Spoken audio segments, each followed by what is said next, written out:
Em 1º de março de 1962, em um casebre, no Vale de Jequitinhonha, em Minas Gerais, nasceu um pequeno menino, filho de Agenor Gomes Vital e Ailza Cardoso Vital, numa fazenda que pertencia ao meu avô, José Vital da Silva, e a minha avó chamava Maria Gomes Vital. O que acontece? Esse menino nasce ali, segundo os meus pais diziam, porque eles já foram a óbito, que quando eu era pequenininho, que eles falam que eu era engraçadinho, né? Era um menino ágil, esperto, inteligente e surpreendia eles. Segundo a minha mãe e o meu pai diziam a mim, que nós morávamos naquele lugarzinho pobre, eles tinham uma roça próximo à casa, né? E que antes que o tempo amanhecesse, quando estava começando a clarear, diz que eu já tinha levantado da cama, ido na roça, pegado as espigas de milho, eu pequenininho, e chegava em cima deles, deitado na cama, jogando as espigas de milho em cima deles, né? E segundo eles, eu chamava a atenção deles na minha forma de agir como menino pequeno. Mas será o que estava acontecendo no berço deles, sem eles saberem, né? E eu também, sem saber de nada, quando eu estava mais ou menos com 7 para 8 anos de idade, eles tinham um pomar, né, do meu finado avô, né? O meu avô tinha feito um pomar, ali tinha vários pés de jaca, jaqueiras, tinha mexerica, que uns chamam de tangerina, né? Na verdade era uma chácara, ali era um pomar que eles tinham feito na fazenda. E eu embaixo daquela jaqueira, eu me recordo certinho, não foge da minha memória o que aconteceu naquele tempo. Eu lembro coisas quando eu tinha 5 anos de idade. É coisa assim de impressionar, mas eu não tenho culpa de eu ser assim. Aí o que acontece? Embaixo daquela jaqueira eu olhava para o tempo, olhava para cima, o firmamento, as florestas, eu admirava tudo aquilo. E eu sentia dentro de mim um profundo desejo que vinha de dentro, de abraçar, de beijar, de carinhar quem criou tudo isso. Eu tinha um desejo profundo, Sara. Eu ficava assim, um menino de 6 para 7, 8 anos, não lembro direito a data. Eu sei que era essa fase aí, de menino mesmo. E aí, mas os demais meninos, será que são assim? Fica a pergunta no ar.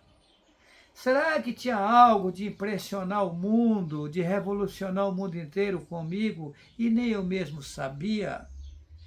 De 15 para 16 anos, o meu pai veio a óbito. Eu fui para a Igreja Evangélica Assembleia de Deus, né? Primeiro eu nasci no berço católico, meus pais eram católicos, né? Minha mãe, meu pai. Eu cheguei a rezar terço de joelho no presépio em 25 de dezembro, né? Eu era católico, ia para a igreja católica e tal. Eu já fiz profissão, que é o cúmulo dos cúmulos, né? Carregar pedra na cabeça, subir morro, tal. Aí o que acontece? Com 15 para 16 anos, meu pai veio a óbito, eu fui para a Igreja Evangélica Assembleia de Deus, Ministério do Belém. Porque para você que não tem um certo conhecimento, há uma malandragem, uma pilantragem, uma roubalheira, uma montagem satânica para roubar o povo, Primeiro, Igreja Evangélica Assembleia de Deus de Belém. Qual é a origem da Igreja Evangélica Assembleia de Deus de Belém e qual é a origem da Igreja Cristã no Brasil? Vamos lá. Vieram dois homens da Pensilvânia, nos Estados Unidos, Daniel Berg e Guinaving. Eles chegaram no Belém do Pará, dois homens, e ali eles começaram essa evangelização deles. Tá. Isso foi em 1910. Quando foi em 1911, eles inauguraram a primeira igreja deles ali, aquela igrejinha entre quatro paredes ali, pouquinhas pessoas. Só que aí, logo em seguida, eles divergiram, se desentenderam. E aí abriram um do outro. Um virou cristão no Brasil e o outro Assembleia de Deus. Aí a cristã no Brasil, com todo carinho e respeito, porque tem várias pessoas boas dentro da Igreja Cristã do Brasil, assim como também tem na Igreja Evangélica Assembleia de Deus, né? É uma máfia. Eu conheço a máfia. Eu conheço a cristã no Brasil ao pé da letra. Como conheço a Assembleia de Deus ao pé da letra, como conheço a Testemunha de Jeová ao pé da letra. Qual é o fundador da Igreja Testemunha de Jeová? Charles Taze Russell. Também nasceu na Pensilvânia, nos Estados Unidos, e fundou a Igreja Testemunha de Jeová. Estou no Brasil. Testemunha de Jeová. Charles Taze Russell fundou a Igreja Testemunha de Jeová. Tá? Mas como Jeová, Testemunha de Jeová, mas como? Se a letra J só tem 500 e poucos anos de existência, e Israel, onde nasceu o Messias, não tem J até hoje? Na leitura, a literatura original, sabe, é o aramaico, depois hebraico. Que arameu e hebreu, libanês, judeu, aquele povo ali é o mesmo povo. O povo não sabe disso. Abraão era judeu, era arameu, é o mesmo povo. O povo é cego. Quem são hoje, por exemplo, os árabes? Os árabes são os filhos de Abraão. Quem são os judeus? Os filhos de Abraão. Quem são os arameus? Os filhos de Abraão.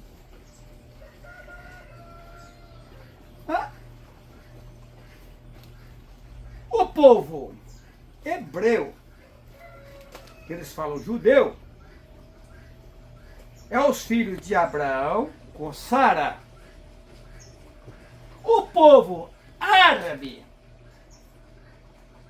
é os filhos de Abraão com Agar.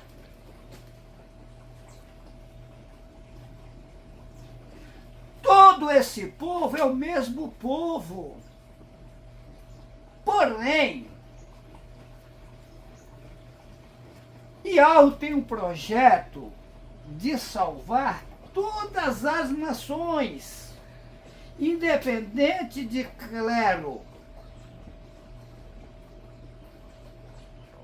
Yahweh criou imensidões de pessoas.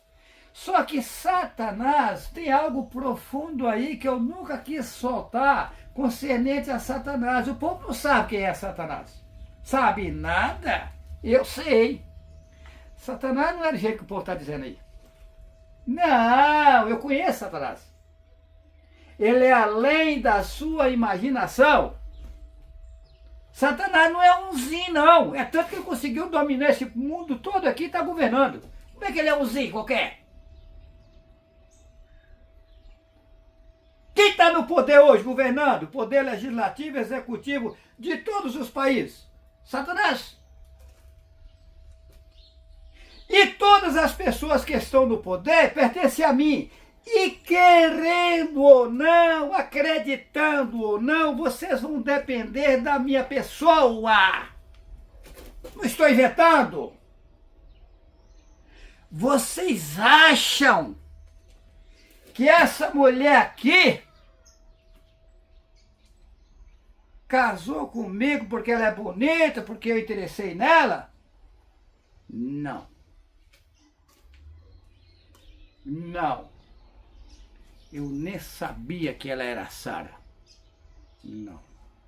Quando Yahweh me mostrou, eu fiquei abalado. Então tá, voltando o começo. Assembleia de Deus, Ministério de Belém. Porque começou em Belém do Pará em 2010. Em 2011, ou em 1910. Em 1911 inauguraram a primeira igreja. Tá. Mas aí, por causa disso aqui, a Assembleia de Deus foi se abrindo outras assembleias dentro dela. Aí vem Assembleia de Deus, Ministério de Madureira. O presidente dela, Manuel Ferreira, do Rio de Janeiro. Será que o Juarez sabe as coisas? Sabe sim. Tá. Aí, mas vem demais. Assembleia de Deus, Ministério de Missão, já é outra. Outro ministério, por quê? Por causa da tesouraria, quer ser presidente, vice-presidente e comandar o dinheiro, aí vai. Depois, Assembleia de Deus, Ministério de Santos. Eu tive nela, tá? Eu fui lá em Santos, na sede dela. Inclusive, eles me convidaram, eles tinham uma coisa comigo, que me levaram numa reunião onde só poderia participar os grandões. E lá eu fiquei surpreso com o que eu vi. Que eu não vou contar para vocês aqui. É estarrecedor, é de arrepiar os cabelos. Os membros inocentes não sabem de nada. São pessoas simples, bem intencionadas, que estão lá dentro, sem saber o que está acontecendo. O emblema da Assembleia de Deus é satânico. O povo não sabe. Como das demais entidades religiosas. Aí inventaram Igreja Evangélica, Assembleia de Deus, Ministério de Suzano. Ué? Suzano. Não, e tem mais, e foi inventando mais. Eu não vou citar todos aqui não, é uma imensidão. Tem Batista, né? Malandragem, pilantragem, roubalheira, enganação, bandidagem. E aí, dessa Assembleia de Deus foi saindo outras igrejas. A Deus e Amor, por exemplo. O missionário Davi Miranda, eu vi ele pregar ao vivo lá na rodoviária do Mistério, do Glicério em São Paulo. Eu estive lá. Ué, mas esse homem tão simples assim rodou tudo. Era obreiro da Assembleia de Deus. Saiu para poder montar dele, para ganhar o dia dele. Que daí os outros pastores estavam pegando. Eu tenho que pegar também, mas para pegar eu tenho que abrir o ministério. Manuel de Melo, Igreja o Brasil para Cristo. Quem era o Manuel de Melo? Já foi para as Quicuia, tanto Manuel de Melo como Davi Miranda. Tá. Mas quem era Manuel de Melo? O famoso Manuel de Melo. Eu tive na igreja sede de Manuel de Melo, lá na Pompeia, no Matarazzo, em São Paulo.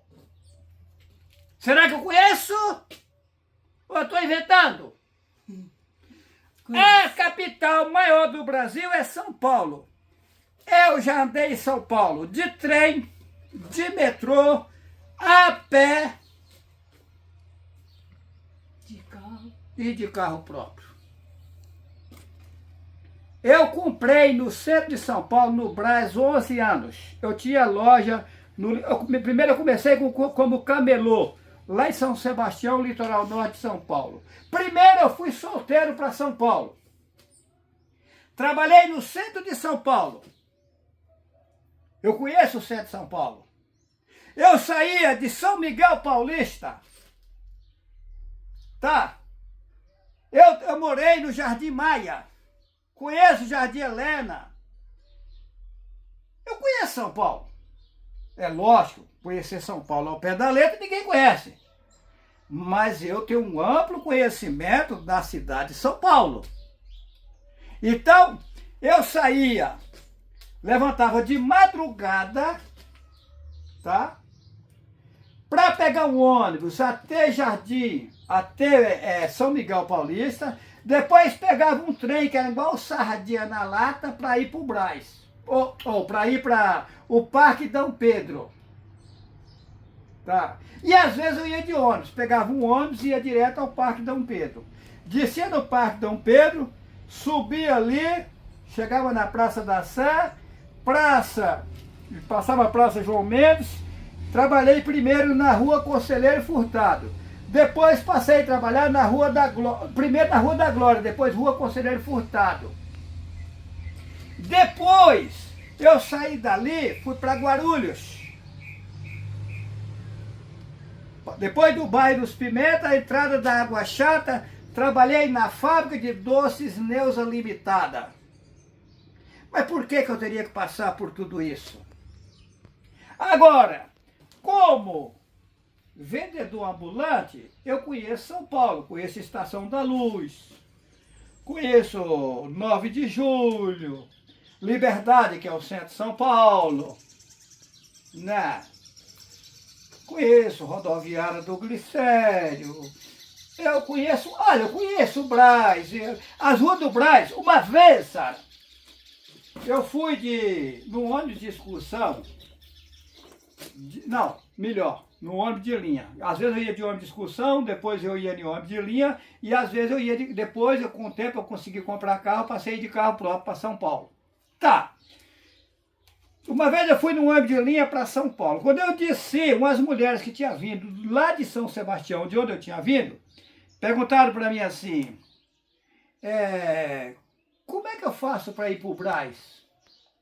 Eu falei, olha, eu estou indo para lá. Se vocês não se importarem, querem me acompanhar, ou se você fizer isso com nós, a gente agradece. Então vamos mesmo. Duas mulheres. Aí chegamos, nós tínhamos descido na rodoviária do Tietê, né? Aí lá na rodoviária do Tietê, a gente entra, aí eu falei para elas, vamos pegar o metrô pro Brás. Aí nós pegamos o metrô Corinthians, né? Pegamos o metrô Corinthians. Eu sei tudo de cor, sabe? Eu não esqueço nada, né? Aí, lá embaixo, quando desce na Praça da Sé, mas já lá embaixo, por dentro do chão. E depois retornando, lá dentro, eu falei, vamos pegar aqui, nós temos que ficar na bilheteria comprar. Nós vamos agora mudar, nós vamos pegar sentido Brás. Só que aonde eu vou descer no Brás, nós vamos andar uns 2 quilômetros ou mais a pé. Tá? É um trecho longo, vou andar a pé. Para chegar no Brás. Eu falei, não tem problema não. Eu vou para uma rota aqui que muita gente não anda nela. Tá. Quando chegou no Brás, elas perguntaram para mim assim. Eu falei assim, para onde vocês querem ir? Nós queremos ir para tal lugar, assim, assim, ó. Falei, você pega aqui assim, assim, tantos quarteirão, você faz assim, assim, depois tantos quarteirão, você faz assim, assim, depois assim, assim, você vai chegar lá. Elas perguntaram para mim assim, você mora aqui? Falei, não, eu moro lá em São Sebastião. Nós já estávamos perplexos de você chegar até aqui sem perguntar nada para ninguém. E agora você nos dá o destino para nós ter que ir. Será que é por acaso? Será que é por acaso que eu rodo todo o Brasil e não me enrolo, não me embaraço em lugar nenhum? Será que tem alguém me guiando ou eu sou sabido? Eu não sou sabido. Eu não sou sábio. Não. E Alva? Quem é no mundo que consegue pegar um violão, cantar e tocar sem ter a música? Fala pra mim! Desafio os cantores do Brasil! Provo pra vocês, eu não canto uma não, eu canto 10, 20 na frente de vocês sem ter a música. Eu mando vocês procurar a palavra que você quer, que vocês quiserem que eu falo. Oh, como é que é o nome da tua mãe? Como é que é o nome da tua filha? Pá, tá, e sai o cântico. Tô inventando. Fala uma palavra aí, Sara, pra sair o cântico. Qualquer palavra. Ah, tem um colchão aqui, ó. Esse colchão aqui, ele é enchido na energia. Né? É. Dá um código. Chico na energia. Oh, minha amiga Sara, quero te relatar também a você que está a me gravar. Eu vou pelo mundo, vou viajar, a Sara na minha companhia, a mensagem a levar. Vamos adiante, temos que trabalhar, e algo é precioso e me mandou pra cá.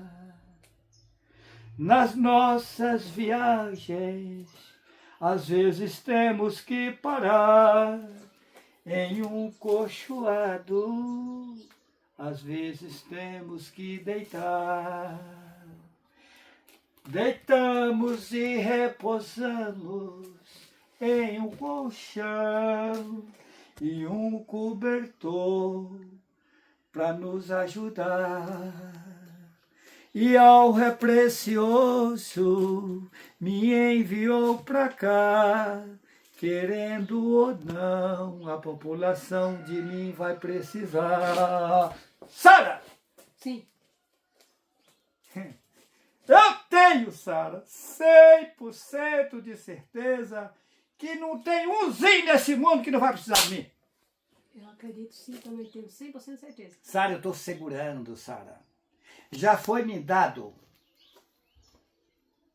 o direito de arrancar. Só que eu estou tendo paciência com a população. Sara! Se eu ficar aonde eu sei que eu tenho que ficar, as pessoas vão começar a cair na minha frente. Se eu pôr a mão nelas. Eles estão brincando com fogo, Sara! Estão brincando com fogo! Só como a gente não quer o mal de ninguém, a gente não quer ver. A gente tem paciência para ver se as pessoas acordam. Só que vem vindo algo forte aí de impressionar. Pode falar, Sara. Ontem eu tive uma experiência ontem, com mulheres. E uma daquelas mulheres, ela dizia que eu sou bonita. Mas eu precisava de umas instruções. E aí é tipo um retoque. E eu fui analisar, quando cheguei aqui, eu fui analisar. O retoque que eu preciso não é material. Eu preciso deixar de ir no vaso para voltar à minha posição. Eu preciso deixar de ainda alimentar-me de coisas desse mundo. Eu preciso tomar um banho para voltar a ser Sara de verdade. Esse é o retoque. Sara, eu fiz um teste essa semana nas águas. Você não tem nem ideia. Eu fiz um teste nas águas, estou testando tudo. Sara, eu não preciso de comer. É verdadeiro? Eu não preciso de tomar água, tá, Sara? É verdadeiro? Eu estou fazendo uma vista grossa aí, tendo paciência, tendo calma, Sara. Coitado de quem está me criticando, Sara. Eles não têm nem ideia. O que acontece? Yalvo é energia. É fogo. Yalvo é fogo, que não é esse fogo de palha, fogo de querosene. Yalvo é poder. E eu fui colocado no mundo para descer as partes mais baixas, para depois representar Yalvo.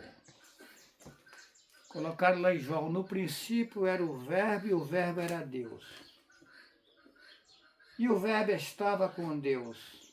E o Verbo se fez carne e habitou entre os homens. Observa! Deus é Zeus, a maior estátua da Grécia. Mentira. No princípio era Yalvo. No princípio era o Verbo e o Verbo estava com Yalvo. E o Verbo se fez carne e habitou entre os homens. Será que você entendeu? Eu entendi. Se você for uma pessoa guiada por Yahweh, você vai entender o que eu estou dizendo. Eu entendi, meu bem. O Messias vem no mundo de forma inesperada. Ele vai vir nas nuvens, você prepara, senão você não sobe. Uma geração são 100 anos, passa 100 anos, morreu todo mundo, o povo esperou em vão, não veio para ninguém. Aí vem outra geração. Prepara, senão você não sobe. Esperou tudo em vão, passou outros 100 anos, não veio para ninguém. Isso 2025 são 20 gerações, sabe quando ele vai vir dessa forma? Nunca! Não está escrito que ele vem de forma surpreendente? Não está vindo da forma que as pessoas esperam, está vindo por outro ângulo.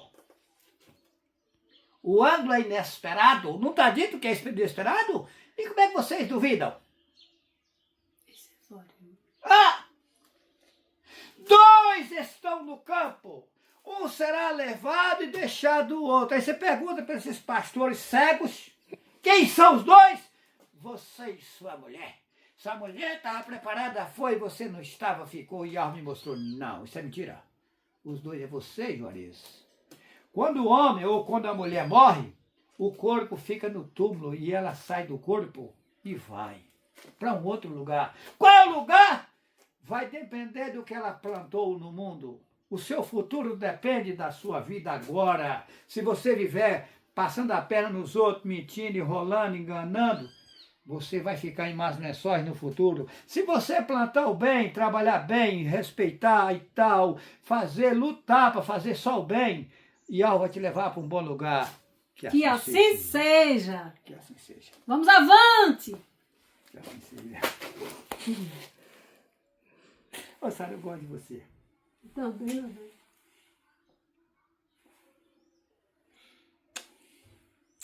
bem.